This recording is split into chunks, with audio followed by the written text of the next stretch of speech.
지금 잠이 너무 안 와서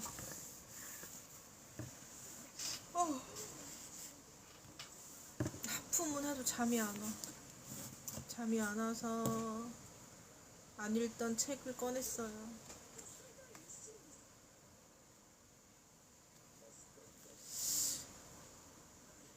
2시 전에는 자야 되는데 그래도 2시 전에는 자야 되는데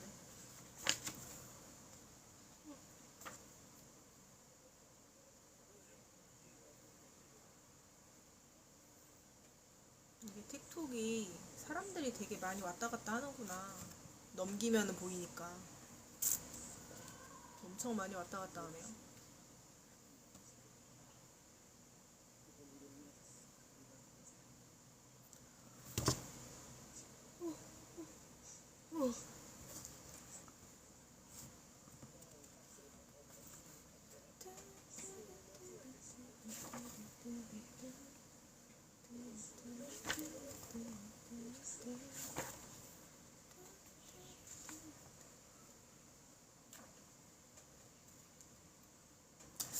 밥 먹는 것도 틱톡으로 찍어도 괜찮을 것 같아. 아프리카 TV로 찍었는데 아래에서 찍으니까 얼굴이 너무 그지같이 나와. 틱톡은 보정이 되잖아요. 아프리카 TV는 모바일 방송하면 보정이 안 돼가지고 얼굴이 그지같이 나와. 틱톡으로 찍어야겠어. 밥 먹는 영상도.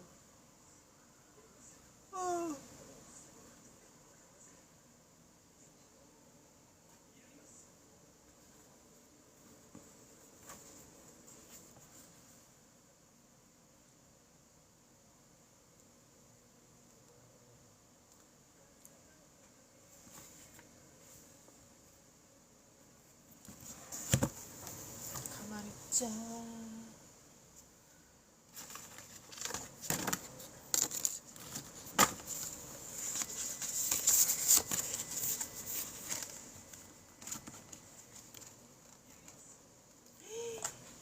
더러워진 것 봐. 새건데.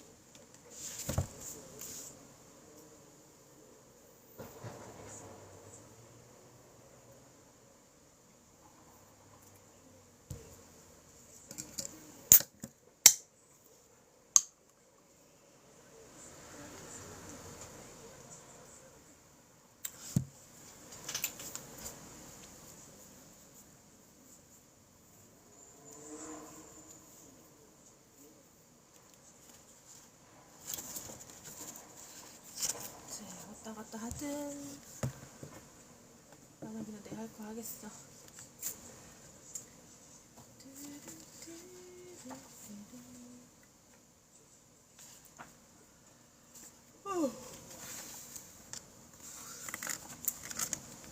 너무 어두운가? 불을 켤까?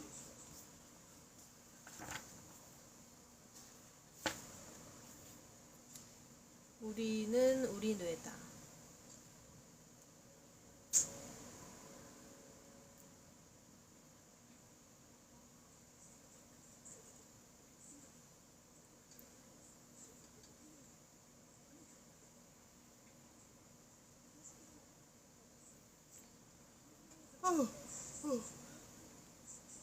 뇌가 슬픔, 아픔, 고뇌뿐만 아니라 쾌감, 기쁨, 웃음의 근원이라는 것은 잘 알려진 사실이다. 특히 뇌는 우리가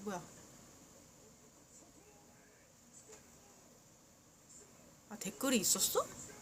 어머나, 죄송해요. 제가 댓글을 안 보고 있었네요. 나가셨나 모르겠네. 누가 댓글을 치셨는데 댓글을 보는 걸 몰랐네. 나이요? 나이 몇 살일까요?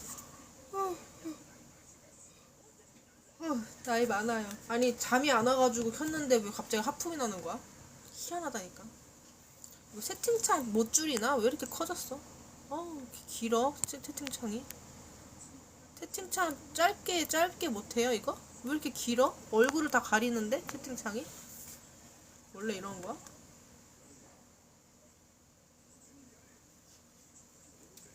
나이 많아요. 특히 뇌는 우리가 생각하고 배우고 보고 듣고 추한 것과 아름다운 것을, 선한 것과 악한 것을, 그리고 유쾌한 것과 불쾌한 것을 구별할 때 사용하는 우리 신체의 일부분이다. 제가 진짜 요즘에 책을 진짜 안 읽거든요. 원래도 잘 안 읽었지만. 어떡해. 한 페이지도 안 읽었는데 하품이 나. 바로 이 신체 기관은 주로 밤에 우리를 공격하는 불안감이나 두려움, 광기나 정신 착란, 불면증, 몽유, 환각, 망각 등이 자리하는 곳이기도 하다. 나이가 왜 궁금하세요?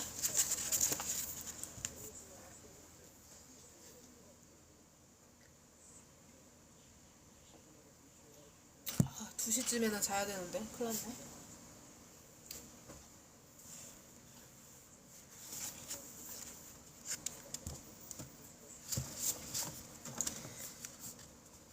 그냥 뭐 그래요? 우리가 생각하고 행동하고 행동을 자제하는 모든 것은 뇌를 통해 결정된다. 이 환상적인 기관의 구조가 우리의 잠재력과 한계, 성격을 결정짓는다. 우리는 우리 뇌다. 이제 뇌 연구는 오로지 뇌 질환의 원인을 규명하는 데에 국한되지 않고 우리가 왜 현재의 우리로 존재하는가와 같은 물음에 대한 답변을 찾는 데 활용하기도 한다. 제가 원래 책을 속으로 읽으려고 그랬거든요. 속으로 읽으니까 읽히지가 않아. 듣기 싫어도 패스해주세요.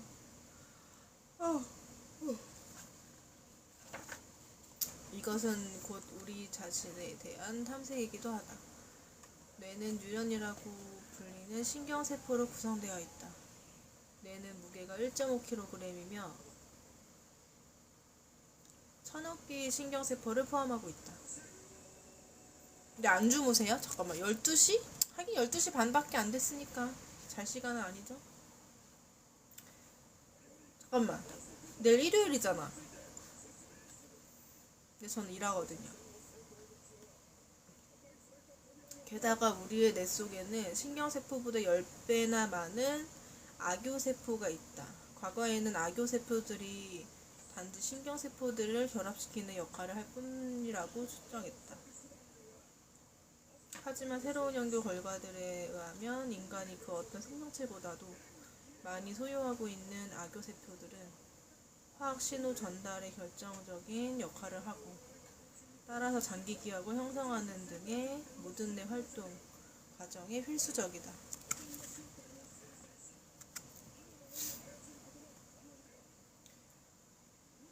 아인슈타인의 뇌가 보통 사람의 뇌보다 훨씬 더 많은 수의 악교세포를 가지고 있었다는 흥미로운 결과도 있다. 악교세포가 뭐야? 악교세포가 뭔데? 이게 뭐야?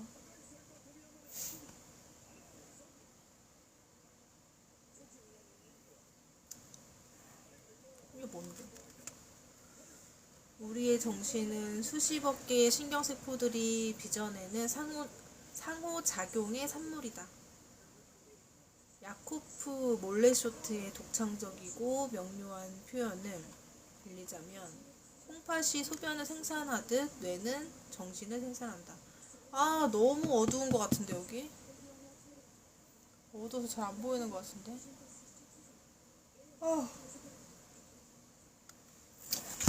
조명을 켜야 되나? 너무 어두운데?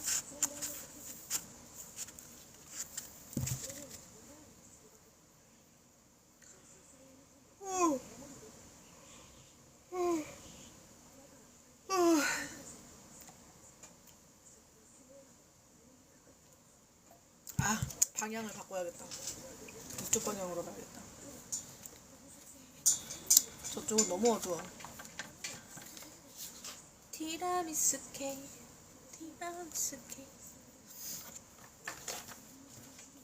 어디까지 읽었나? 악교세포가 뭐야?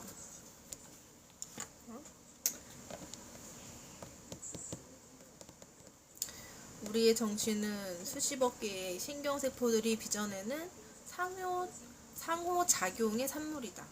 이거 아까 읽었잖아.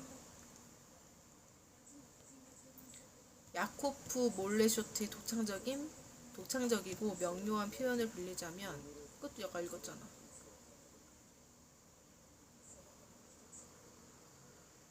오늘날 우리는 이 과정이 실제로 전기활동, 화학전달, 물질의 분비, 세포 간 연결 상태의 변화, 신경세포 활동의 변화를 의미한다는 것을 알고 있다. 나를 원해 티라미스키.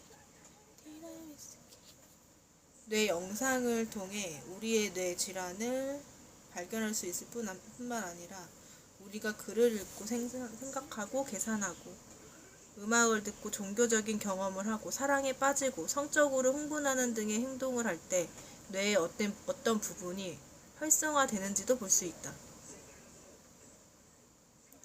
또한 자신의 뇌가 활동하는 추이를 지켜보면서 뇌 기능을 훈련할 수도 있다. 그래서 만성 통증에 시달리는 환자들은 fMRI를 이용해 뇌 앞부분의 활동을 조절함으로써 통증 지각을 줄일 수 있다. 이 효율적인 정보 처리 기관에서 발생하는 장애는 정신질환이나 신경질환을 유발한다. 역설적으로 이런 장애들을 통해 우리는 뇌의 정신적 기능 방식에 대해 많은 것을 알게 되었다. 그뿐만 아니라 몇몇 정신질환 및 신경질환에 대한 치료법도 개발할 수 있었다. 파킨스병은 이미 오래전부터 L-도파를 이용해 치료되고 있으며 에이즈를 치료하기 위한 병용요법을 통해 치매의 속도를 늦추기도 한다. 정신분열증의 유전 및 환경적 위험 인자들은 이제 그 실체가 빠른 속도로 밝혀지고 있다. 정신분열증 환자의 뇌 발달은 이미 모태안에서 비정상적이라는 것을 현미경을 통해 확인할 수 있다. 헉, 진짜? 정신분열증 환자는 그 모태 안에서, 그러니까 그 조그만 뱃속에 있을 때부터 이게 확인이 되는 거야? 신기한데? 현재 정신분열증은 의약품을 이용해 치료될 수 있다. 우리 연구소에서 몇 년 동안 사서로 일했던 개관 시인 케이스 윌클러는 이런 시를 썼다. 약을 복용하지 않으면 나는 정신적이라기보다는 분열적이다. 어렵네. 얼마 전까지만 해도 신경과 전문의들은 뇌의 결함이 어디에 있는지 확인하는 것 말고는 환자를 위해 해줄 수 있는 일이 없었다. 하지만 오늘날 의사들은 환자를 위해 뇌졸중을 야기할 수 있는 혈전을 녹이고 출혈을 막힌 뇌혈관에 스텐트를 주입한다. 이미 3,000명 이상의 사람들이 사후에 자신의 뇌를 네덜란드 뇌은행의 연구 목적을 위해 기증했다. 와, 그래? 그 덕분에 알츠하이머 병이나 정신분열증, 파킨슨병, 다발성 경화증, 우울증 같은 질병들을 야기하는 분자 과정에 대한 새로운 인식이 가능해졌으며 새로운 의약품의 개발이 줄기차게 시도되고 있다. 신기하네. 역시 이 책은 신기한 책이야.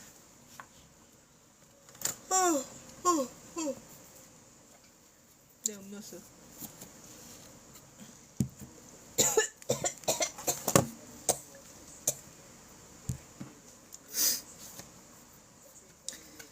줄기차게 왔다 갔다 하시는군요. 신기하게도.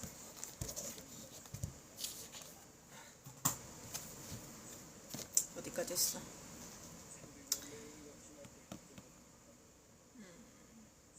시도되고 있다. 물론 이런 종류의 연구는 의학적으로 다음 세대 환자들에게나 도움이 될 것이다. 그러나 뇌 속에 정확하게 삽입된 자극전극은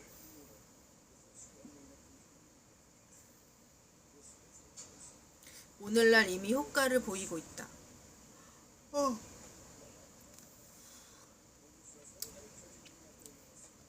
자극전극은 맨 먼저 파킨슨병 환자들에게 투입되었다.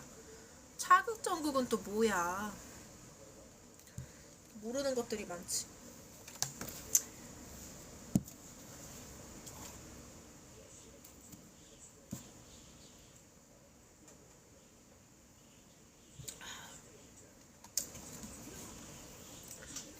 어디까지 읽었어? 환자들에게 투입되었다. 환자가 자극기의 스위치를 누르는 즉각 심각한 떨림 증상. 이게 뭐야? 환자가 자극기의 스위치를 누르는 즉시. 자극기 스위치?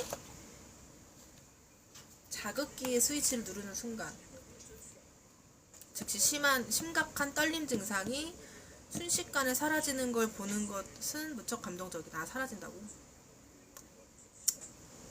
사랑합니다, 고객님. 어서 오십시오. 심부전극은 이미 군발성 두통이나 근육경련, 강박증 치료에 사용되고 있다. 심부전극? 이렇게 어려운 말들이 많아. 심부전극은 또 뭐야? 심부전극은 이미 군발성 두통이나 근육경련, 강박증 치료에 사용되고 있다. 이렇게 모르는 것들이 많지.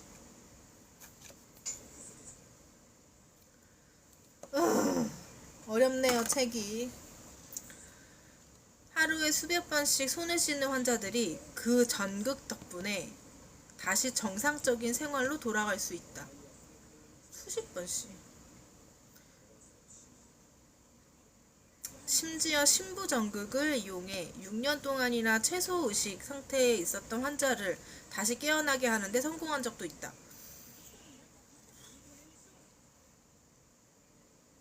또한 비만과 중독증의 치료에도 심부전극의 활용을 시도하는 중이다. 새로운 치료법의 효과뿐 아니라 부작용까지 이해하는 데에는 항상 어느 정도의 시간이 필요했던 것처럼 뇌의 심부 자극이 현재 그 과정 속에 있다. 어렵다.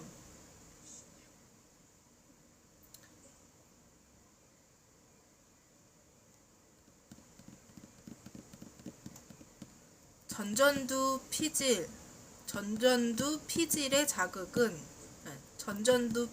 자기 자극은 우울증을 치료하는 데 매우 효과적이고, 청각피질의 자극은 뇌이장애 환자들의 신경을 거슬리게 하는 즉흥적 멜로디를 사라지게 할 수 있다. 또한 정신분열증 환자들의 환각에도 경둑의 자기 자극이 효과적이다. 신경 보정술은 점점 더 효율적으로 우리의 감각기관을 대체하고 있다.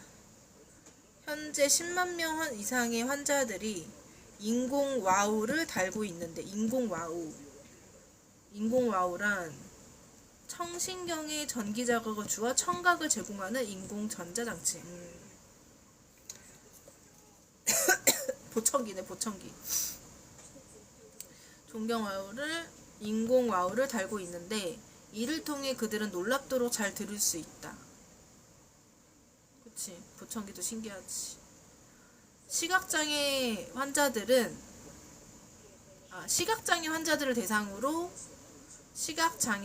대상으로는 전자카메라의 정보를 시각피질에 전달하는 실험을 하고 있다. 실험 많이 하네. 목덜미를 칼에 찔려서 몸을 전혀 움직일 수 없었던 25세 남자의 대뇌 피질에 96개의 전극이 들어간 4x4mm 크기의 전극판이 이식되었다. 그는 머릿속으로 동작을 상상함으로써 컴퓨터 마우스를 이용하고 이메일을 읽고 컴퓨터 게임을 할 수 있었다. 이거 유튜브에서 본 것 같아. 이런 사람 본 것 같아. 심지어 정신적인 힘만으로 의수를 조종할 수도 있었다. 이게 생각이 굉장히 중요하네. 그래서 사람들이 이게 긍정적이라고 하나봐. 근데 긍정적이라고 한다고 해서 이게 긍정적인 게 쉽나? 그렇지 않아? 그게 쉽나? 쉬우면 사람들이 우울증이 안 걸리지. 파킨슨병과 헌팅턴병은 또 뭐야?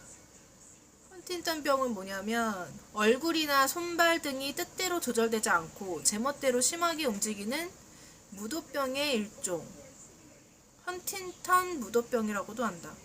이거 약간 틱 같은 건가? 틱이랑 비슷한 건가? 아무튼 파킨슨병과 헌팅턴병 환자들의 경우에는 태아 뇌 조직의 작은 조각을 이식해서 뇌의 결함을 복구하려는 시도가 진행 중이다. 유전자 치료는 이미 알츠하이머병 환자들에게서 시험적으로 쓰이고 있다. 줄기세포의 투입은 뇌 조직의 회복에 아주 유용한 듯 보이나 종양 발생의 가능성과 같은 몇몇 커다란 문제들은 앞으로 해결해야 할 과제로 남아있다. 뇌 질환의 치료는 여전히 어렵다. 그러나 이런 비관적인 상황은 새로운 인식에 대한 열망 및 가까운 미래에 새로운 치료법이 개발될 수 있다는 낙관적인 희망에 밀려날 것이다. 뇌에 대한 은유들. 수세기 동안 사람들은 각 시대의 가장 진보된 기술에 빗대어 뇌 기능을 묘사하곤 했다.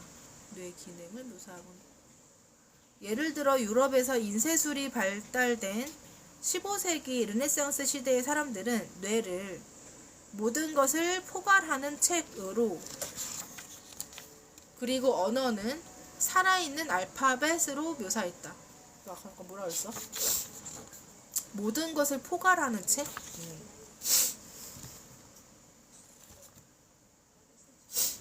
모든 것을 포괄하는 책. 그리고 16세기에는 머릿속의 극장이라는 말로 뇌 기능을 표현했다. 뇌가 진짜 신기한 것 같아.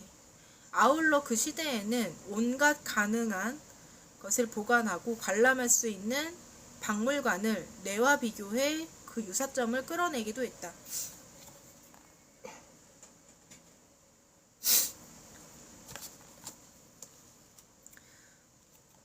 철학자 데카르트는 신체와 뇌를 기계라고 보았다.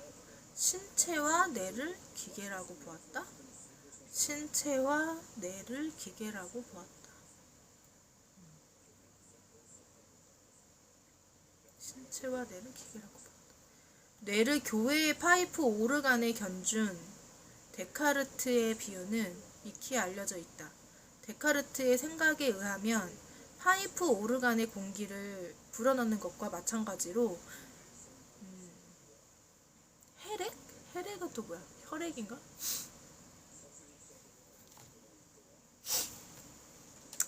혈액 속에 존재하는 가장 섬세하고 활동적인 입자인 동물의 영혼이 이 혈관을 통해 뇌 공간 속으로 들어가는 것이었다. 그러면 속빈 신경들이 그 활기를 근육으로 운반하는 것이다. 송가체는 또 뭐야? 송가체? 송가체는 셋째 뇌실의 뒷부분에 위치하는 솔방울 모양의 내분비 기관, 수면 호르몬, 멜라토닌을 분비하는 솔방울샘이라고도 불린다. 어렵네. 송가체는 오르간의 건반에 해당했다.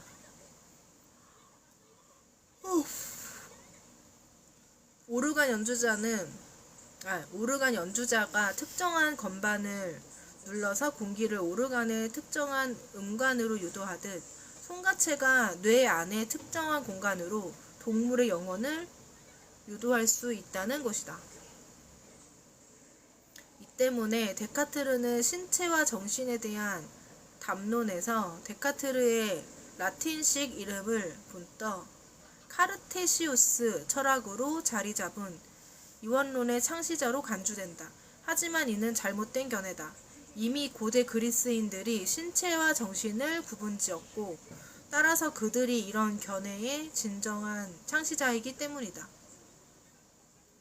뇌를 합리적이고 생물학적인 정보 처리 기관으로 보면 오늘날 뇌를 컴퓨터에 견주는 비유는 상당히 그럴싸하다. 엄청나게 많은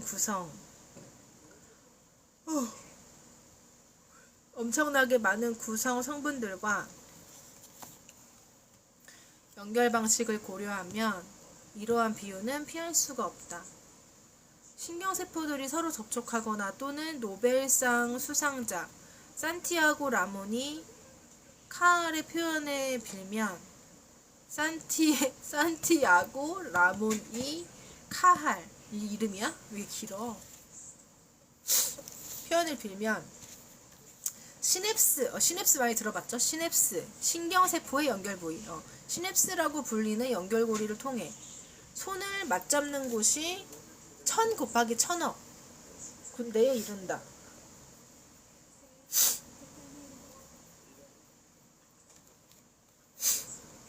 아 간지러워.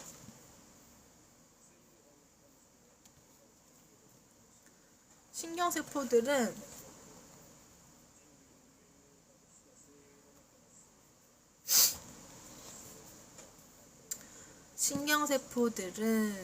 10만 킬로미터가 넘는 신경섬유에 의해 서로 연결되어 있다. 아 이거 근데 이거 안 볼 수 없나? 아 정신없어.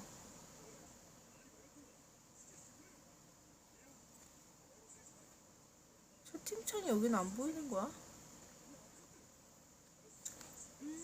정신없어. 어디까지 읽었어?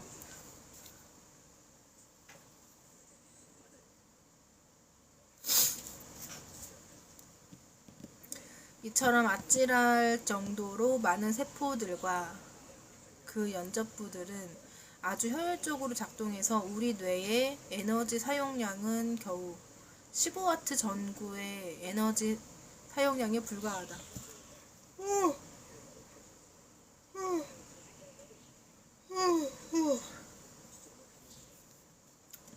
저건 뭐지? 인사하기? 저건 뭐야?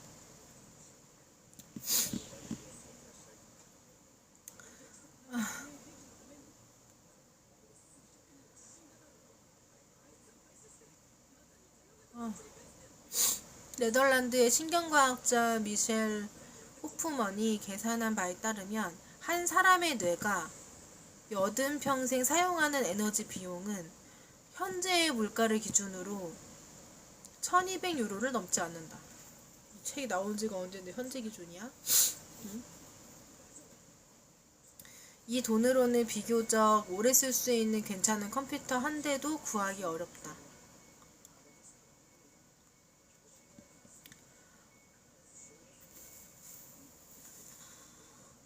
뇌는 소간지러.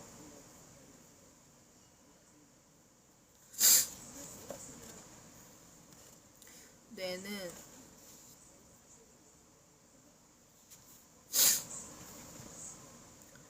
단 1200유로로 수십억 개의 뉴런의 평생 에너지를 공급할 수 있는 것이다. 아유.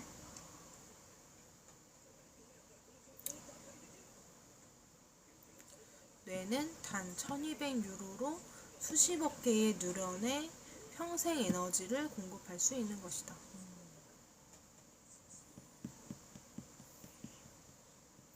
이렇게 영상 처리와 연상을 어떤 컴퓨터보다 더 잘할 수 있는 병렬 회로를 갖춘 믿기지 않을 만큼 효율적인 기계가 우리 머릿속에 있는 것이다.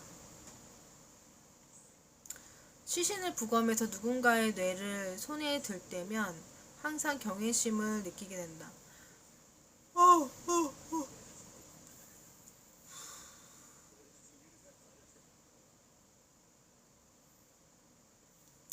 나는 그 순간에 누군가의 일생에 손에 들고 있다는 것을 깨닫는 동시에 우리 뇌의 하드웨어가 얼마나 소프트한지 느낄 수 있다.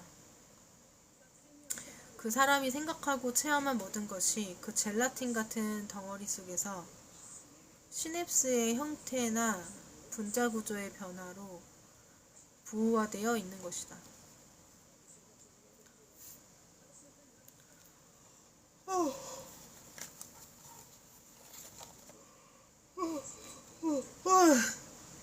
하품. 나 졸리도 된다 이제?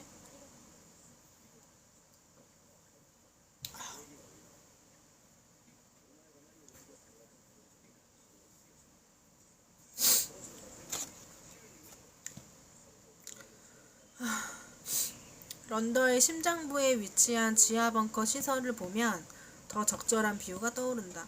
그 지하 벙커에서 윈스턴 처칠은 전시내각 및 참모진들과 함께 1940년부터 밤낮으로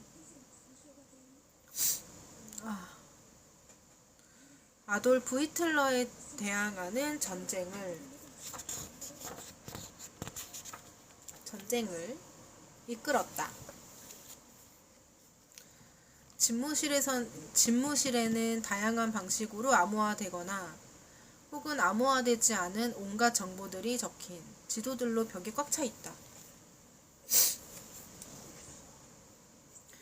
현 시점에서 가장 중요한 정보에 주의가 집중되고 그 정보의 내용이 확인되고 평가되고 처리되고 저장된다. 공조관계에 있는 많은 부서들이 그 일에 매진한다.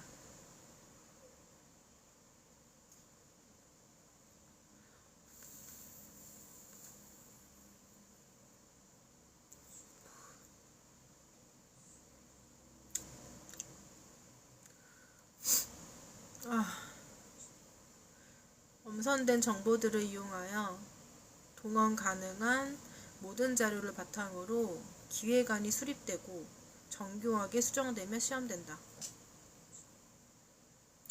내부와 외교의 많은 전문가들 뿐만 아니라 필요한 경우에는 미국으로 전화를 걸어 기획안에 대한 논의를 계속한다.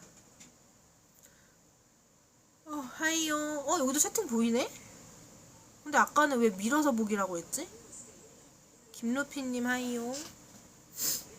채팅 보이네요.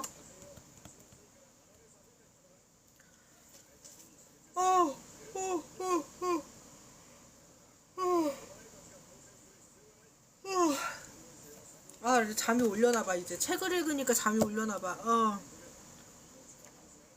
틴트 안 쓰는데요. 이거 보정 때문에 그래요. 틴트 안 써요. 틴트 아니고 이 어플에 보정 입술 색깔 칠하는 게 있는데 그거 빨간색으로 이렇게 색깔 올려서 그래요. 지금 아무것도 안 한 상태인데 어플이 화장을 시켜준 거죠. 피부톤이랑 눈 크기랑 입술 색이랑 기본적인. 빠이용. 틴트 물어보러 오셨어요.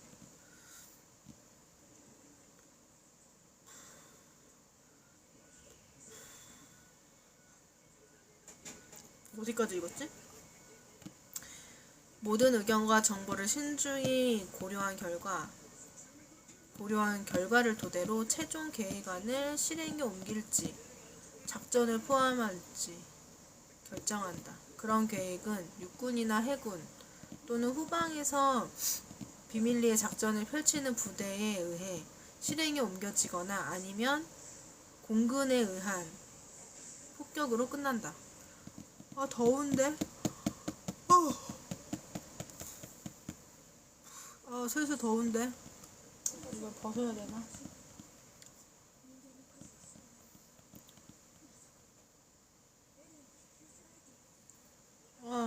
저기까지만 읽고 잘까?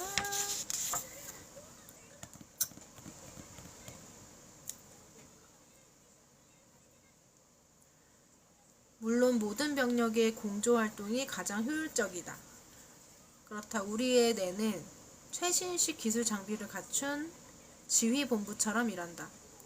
전화 교환실이나 단순히 1대1로 연결되는 컴퓨터와는 다르다. 지휘본부는 평생 동안 전투에 임한다. 처음에는 세상에 태어나기 위해서 그 다음에는 시험에 합격하고 생계를 해결할 수 있는 일자리를 구하고 경쟁에 이기고 때로는 적대적인 환경에서 살아남기 위해서 그러다 결국 자의로 세상을 떠나기 위해서 말이다. 지휘본부가 직접적인 폭탄 공격을 견뎌낼 수 있도록 지어진 처칠의 은신처처럼 보호받지는 못하지만 어쨌든 어느 정도 타격을 막아낼 수 있는 두개골에 의해 보호된다. 말이 나온 김에 덧붙이자면 처칠은 그 지하 벙커를 증오했으며 공습 시에는 전황을 지켜보기 위해 지붕 위에 서 있곤 했다. 그는 많은 애들이 선천적으로 타고나는 특성, 즉 모험을 사랑했다. 타고나는 특성? 나의 뇌는 어떤 걸 타고났을까? 공부머리는 아닌 것 같은데.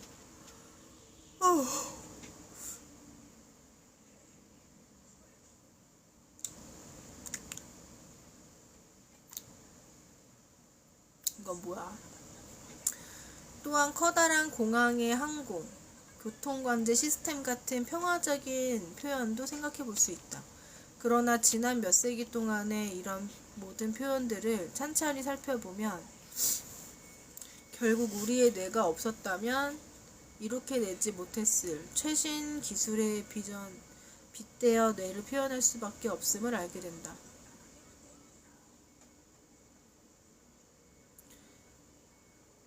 확실히 이 환상적인 기계보다 더 복잡한 것은 실제 존재하지 않는 것 같다.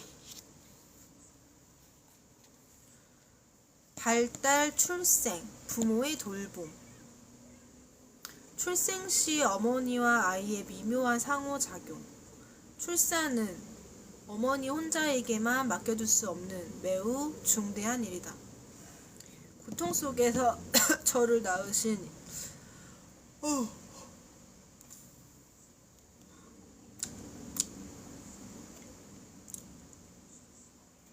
이날 어머니께 축하의 말씀을 드리면서 저를 낳아주신 것에 감사드려요. 이상하다? 뭐지? 언젠가 내가 뇌를 연구하게 된 이유를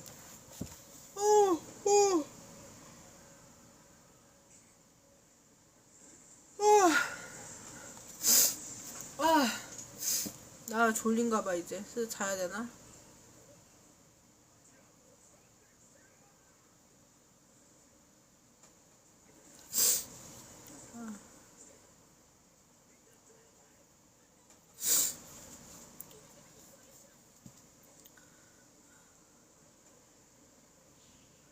언젠가 내가 뇌를 연구하게 된 이유를 나의 아버지가 부인과 의사이기 때문이라고 말하던 사람이 있었다.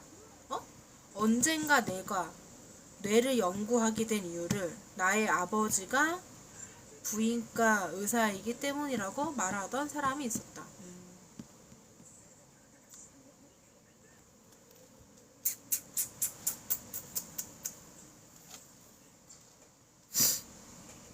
아버지의 전문 분야로부터 가능한 한 멀리 떨어진 신체 기관을 선택하지 않았느냐는 것이다. 이게 무슨 상관이야? 하지만 이런 정신 분석학적 해석은 암스테르담 대학병원 의학연구센터에서 케이스 부어를 비롯한 부인과 의사들과 공동 연구를 한 출산 과정에서 어머니와 아이의 뇌 기능에 대한 내 연구 결과를 설명하지 못한다. 케이스 부어가 제출한 박사학위 논문의 핵심 논제에 따르면 분만이 순조롭게 진행되기 위해서는 반드시 산모의 뇌와 태아의 뇌 사이에서 원활한 상호작용이 필요하다.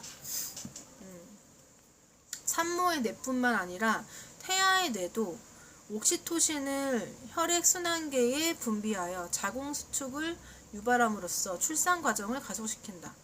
산모의 생체시계는 출산 과정의 밤낮의 리듬을 적용시킨다. 그래서 대부분의 분만은 야간이나 이른 새벽, 즉 휴식기 동안에 이루어진다. 그래? 산모의 생체시계는 출산 과정의 밤낮의 리듬을 적용시킨다. 산모의 생체시계는 출산 과정의 밤낮 리듬을 적용시킨다. 그래서 대부분 분만은 야간이나 이른 새벽. 이는 출산이 가장 빨리 진행되고 조산원의 개입이 가장 필요하지 않은 시간이다. 출산은 태아의 혈당치가 떨어지면서 시작된다. 이건 뭐지?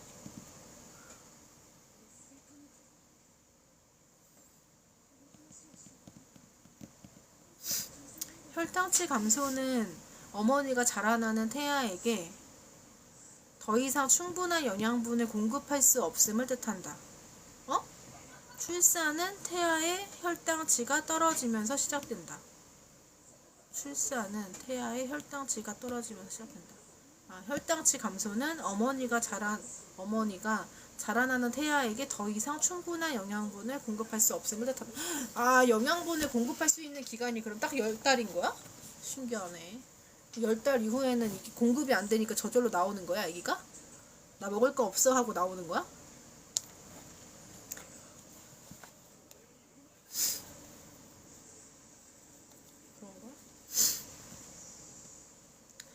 미셸 호프만은 태아가 어머니 신진대사의 약 15%가량 소모하게 되면 진통이 시작된다고 계산했다. 쌍둥이, 새쌍둥이 등 태아가 여럿인 경우에는 이 시점이 앞당겨진다. 쌍둥이들이 일찍 태어나는 이유도 여기에 있다.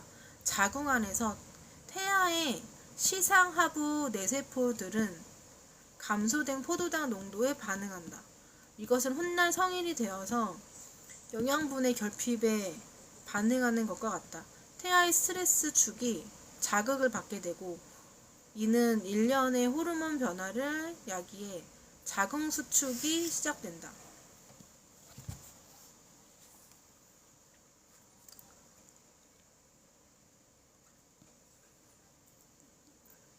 옥시토신에 의해 야기된 진통은 태아의 머리가 자궁 입구를 압박하도록 만든다. 이것은 다시 어머니의 척수를 통해 뇌로 전달되어 더 많은 옥시토신을 분비하게 만드는 반사작용을 야기한다. 뭐라고 써있는 거야?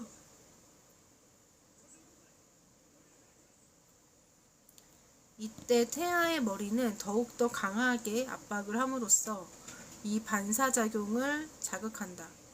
아이는 오로지 출생을 통해서만 이 순환작용에서 벗어날 수가 있다. 다수의 정신질환은 난산과 관련되어 있다. 정신분열증 환자들의 상당수가 겸자분만, 흡입분만기에 의한 진공적출분만이나 출생 시에 지나친 저체중, 조산, 지나치게 이른 파수, 인큐베이터에서의 보육과 같은 출생 시에 문제가 있었다는 것은 이미 오래전부터 알려져 있다. 과거에는 난산이 뇌를 손상시키는 결과를 낳아서 그 여파로 정신분열증이 발병한다고 추정했다. 오늘날 우리는 주로 유전적인 이유로 임신 초기에 발생하는 뇌 발달 장애가 정신분열증과 관계 있다는 것을 알고 있다.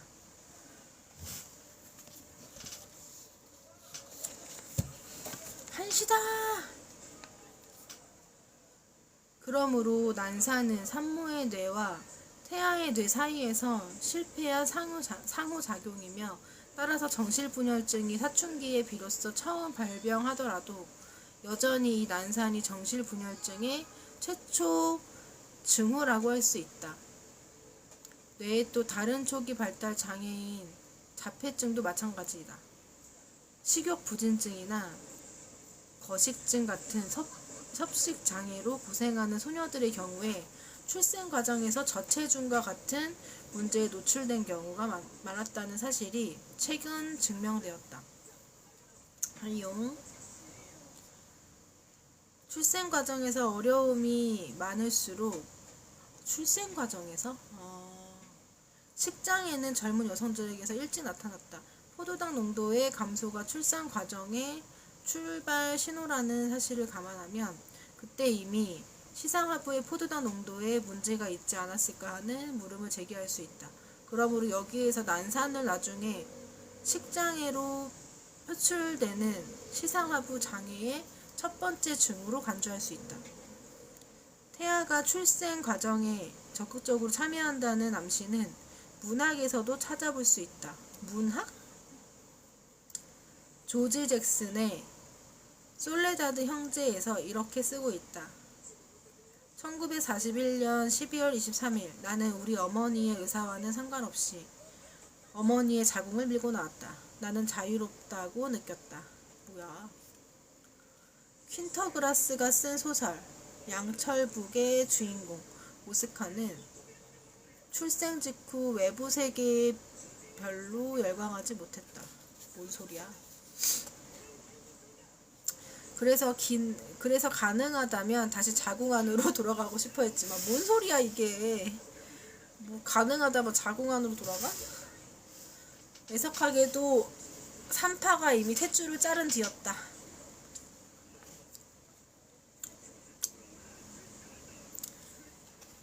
아, 더운데 이걸 벗을 수도 없고.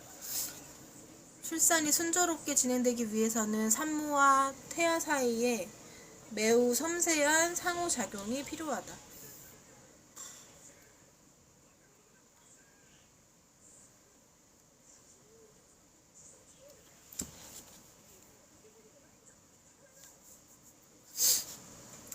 뇌 발달 장애아는 출산 과정에서 이와 같은 역할을 수행할 수 없다. 뇌 발달 장애아?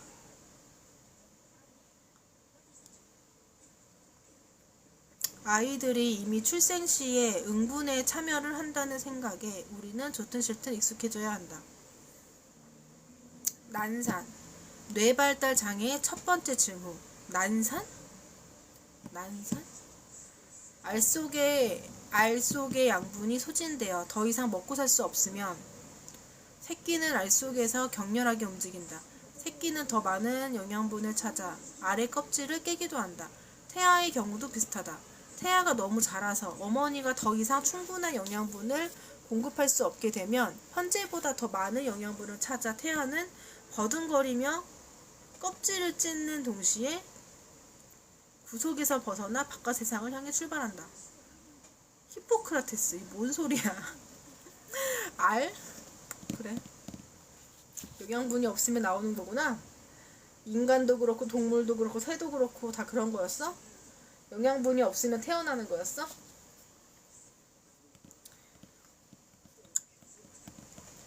아이가 성장하며 겪는 뇌기능 장애의 3분의 1은 난산의 그 원인이 있다는 말은 잘못 알려진 것이다.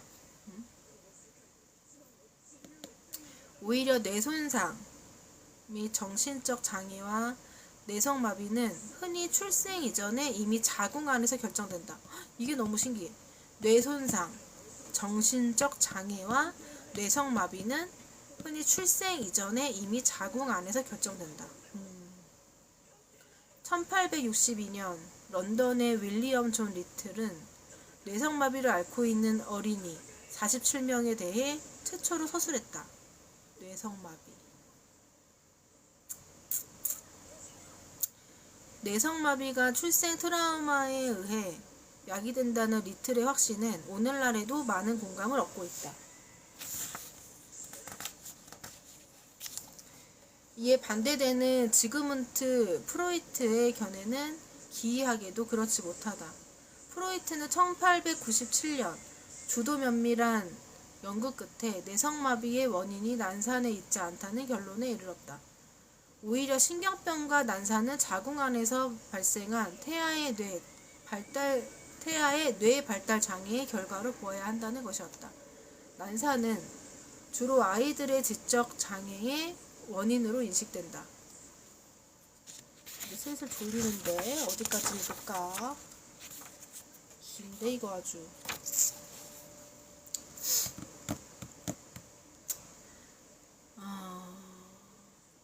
난산은 주로 아이들의 지적 장애의 원인으로 인식된다. 하용.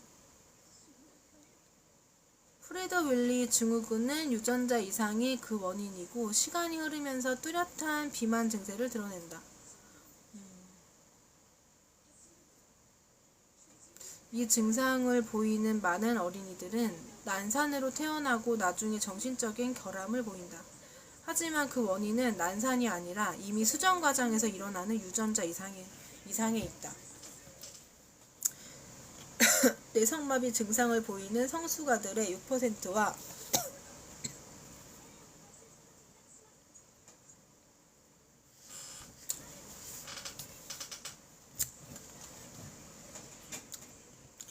정신적 결함을 드러내는 아이들의 1%에서만 출생 시의 산소 결핍이 뇌 질환의 원인으로 여겨진다. 대부분의 장애아들은 자궁 안에서 성장 지체와 활동 부족 등 출생하기 오래전부터 문제를 경험한다. 헉, 진짜?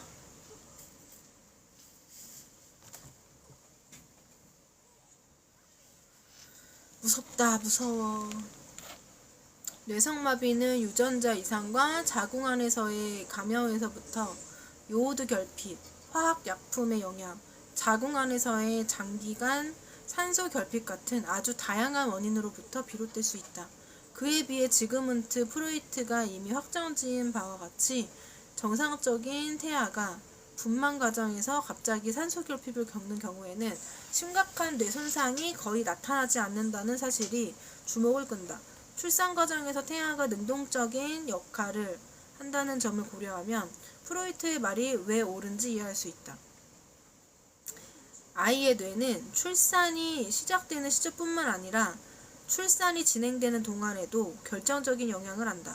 그러므로 많은 경우에 난산과 뇌, 기능장애 사이의 관계는 대부분 측측하는 것과는 정반대다. 난산이나 조산, 과수가, 분만은 자궁 안에서의 태아 뇌 발달에 문제가 발생한 결과인 경우가 많다.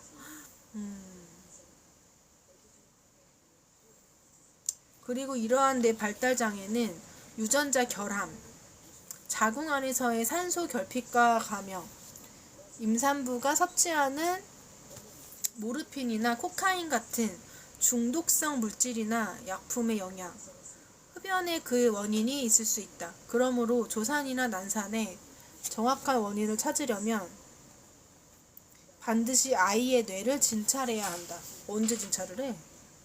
태어나자마자? 태아의 뇌가 출생 시에 아주 능동적인 역할을 수행한다는 것은 35년 전 부인과 의사 호네비어와의 공동 연구를 통해 발견한 사실이다. 그 연구 프로젝트를 위해서 우리는 문해증 아이, 문해증? 문해증? 뇌가 없는 거 아니야? 문해증 아이 150명의 출생 과정을 연구했다.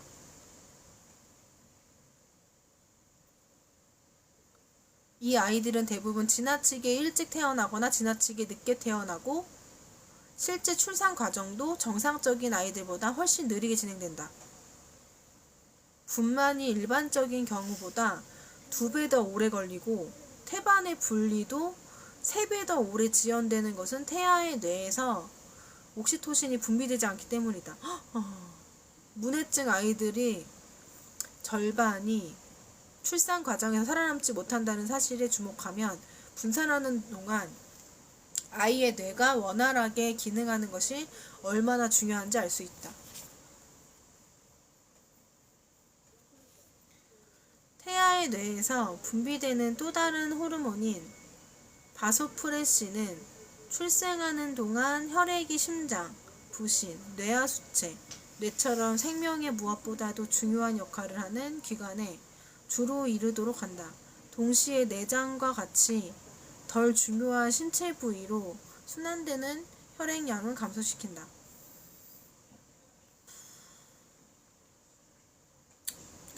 출생 과정에 필요한 많은 복잡한 화학 과정들이 동물 실험을 통해서 밝혀졌다. 그러나 이 모든 것은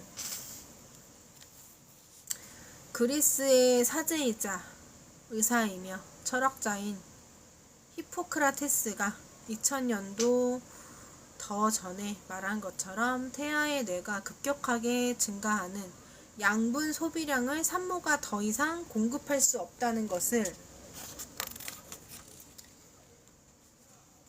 인지하고 즉시 출산을 시작하라는 태아의 첫 신호로부터 출발한다.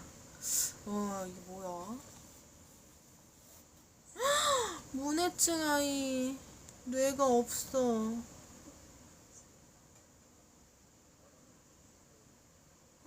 어떻게 이렇게 태어날 수가 있지? 모성행동. 여기 크기와 생김새가 똑같은 말 두 마리가 있다. 어떻게 어미와 새끼를 구분할 수 있을까? 말들에게 여물을 줘봐라. 어미 말이 새끼 쪽으로 여물을 밀어줄 것이다. 여성의 뇌는 임신과 함께 모성행동을 취하게 되어 있다. 호르몬이 뇌의 변화를 야기하고 이 변화는 출산 후 아기와 접속하면서 더욱 강화된다. 산모의 뇌 속에서 일어나는 변화는 오랫동안 유지되고 어쩌면 영원히 지속될 수도 있다. 벌써 오래전에 장성한 자식들이 이따금 어머니와 탯줄이 끊어지지 않는 것 같다고 한탄할 때가 있다. 그리고 어머니들은 장성한 자식들에 대한 근심 걱정을 도무지 떨쳐낼 수가 없다. 자식에게 무슨 일이 일어난 경우 하루 전에 이미 이를 감지했다는 어머니들도 덜어 있다. 이러한 증언은 사실 맞는 말이다. 그들이 자식 걱정을 하지 않는 날은 하루도 없기 때문이다. 임신 기간 동안 프로락틴은 모성 본능을 촉진시킨다. 그래서 산모는 집을 청소하거나 아이 방을 새로 도배하고픈 욕구를 느끼게 된다. 내가 박사과정에서 학생이었을 때 실험실 쥐를 살피러 갔다가 누군가가 내 수컷쥐들이 들어있는 우리와 새끼 밴 암컷쥐들이 들어있는 우리를 바꿔놓은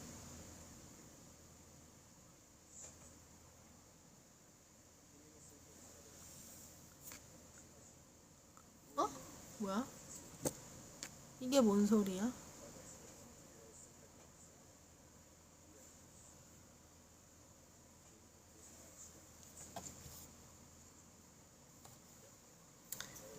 아씨 어디까지 읽었어?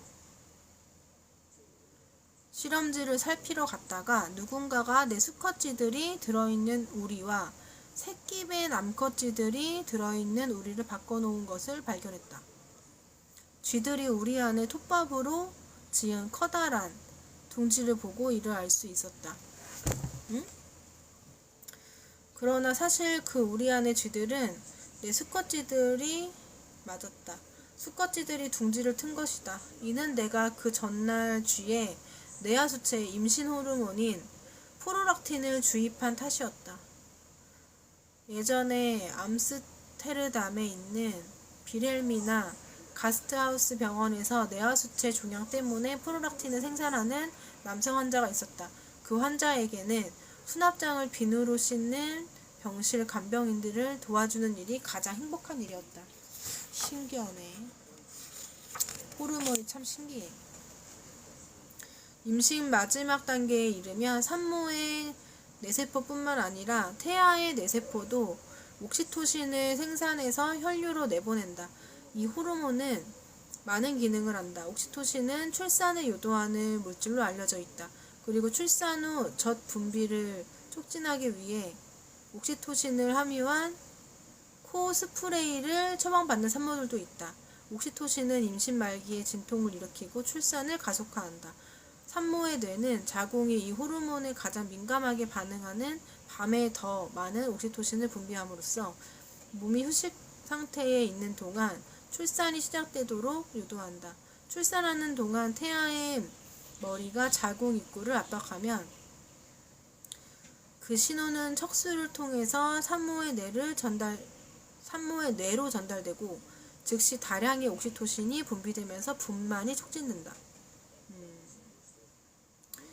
그러나 산모가 진통에 대비해 요추천자를 하게 되면 요추천자가 뭐야?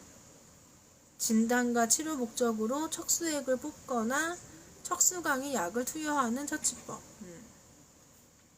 요추천자를 하게 되면 그 정보는 더 이상 산모의 뇌에 이르지 못하기 때문에 산모의 뇌하수체가 옥시토신을 거의 분비하지 않는다. 그러므로 다시 강한 자궁 수축을 유발하기 위해서는 옥시토신을 주입받아야 한다. 그러면은 아기가 배에 있을 때부터 이거를 관리를 한다는 거야, 뭐야? 출산 후 산모의 옥시토신은 수유를 위해 충분한 젖분비를 촉진한다.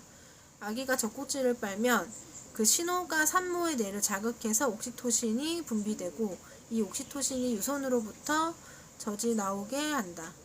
얼마 후에는 아이의 울음만으로도 이 반사작용이 일어나게 되는데 이때 분비되는 옥시토신은 가슴에서 젖을 뿜어내기 때문에 사람들이 많은 자리에서는 꽤 당황스러운 일일 수 있다. 이런 반사작용은 시골에서는 이미 몇백 년 전부터 알고 있었던 것이다. 농부가 달그락거리며 외양간으로 우유통을 들고 들어서기 무섭게 젖소들이 젖꼭지에서 우유를 뿜어내는 것이다. 신기해. 신기해. 모든 생명체는 신기해. 옥시토신은 많은 사회적인 상호작용에서도 중요한 역할을 하고 있음이 최근에 점점 분명하게 드러나고 있다. 이 호르몬은 어머니와 아기 사이의 유대감을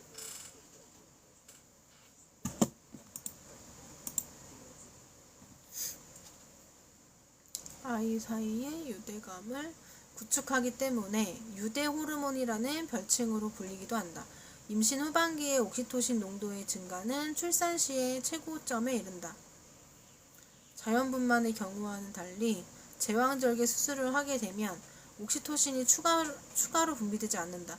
이것은 수술 후 어머니의 뇌가 아이의 울음에 강하게 반응하지 않고 모성적인 행동이 더디게 발달하는 이유를 설명해준다. 젖을 먹이거나 아이와 함께 노는 동안 옥시토신은 어머니의 뇌에 영향을 미쳐서 진정 효과를 발휘하고 이것은 애정어린 상호작용과 아이와의 친밀한 유대를 강화시킨다. 아이와 친밀한 유대를 맺지 못하는 어머니들은 아이와 함께 놀아도 옥시토신이 증가하지 않는다. 고아원에서 자란 아이들의 혈중 옥시토신 농도는 가족에 둘러싸여 자란 아이들보다 낮다. 아이들이 발달 초기에 제대로 보살핌을 받지 못하면 나중에 입양되어 보호자와 진심 어린 신체 접촉을 하더라도 3년이 지날 때까지 혈중 옥시토신 농도는 정상치에 이르지 못한다. 다시 말해서 이런 아이들과 보호자와의 유대 결핍은 장기적인 현상으로 심지어 평생 지속되기도 한다. 어린 나이에 감정적으로 보살핌을 받지 못하거나 학대 또는 성폭행을 당한 여성들에 대한 최근의 연구는 그런 성인 여성들의 경우에는 뇌 척수액의 옥시토신 농도가 심하게 감소되어 있어서 이런 문제들이 어쩌면 다음 세대까지 이어지지 않을까 우려가 된다고 보고한다. 옥시토신은 스트레스 축도 억제한다. 7에서 12세 여자아이들이 낯선 사람들 앞에서 발표를 해야 하는 스트레스에 시달리게 될 때 어머니의 진정시켜주는 말들이 옥시토신 분비를 촉진시킨다. 아이가 어머니의 품에 실제로 안기는지 아니면 단순히 전화를 통해서 위로받는지는 여기서 중요하지 않다. 이런 관찰들로 미루어 볼 때 벌써 오래전에 장성한 자식들은 종종 부담스럽게 감싸고 도는 어머니의 행동을 억제할 수도 있다고 추론할 수 있다. 오늘은 여기까지. 오늘은 여기까지.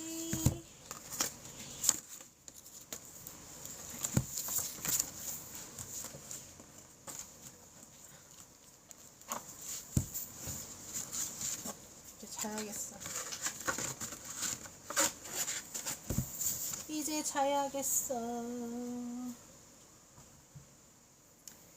자야겠어. 자려고 하니까 들어오는군요. 빠이요. 잘 겁니다. 이거 어떻게 끄는 거야?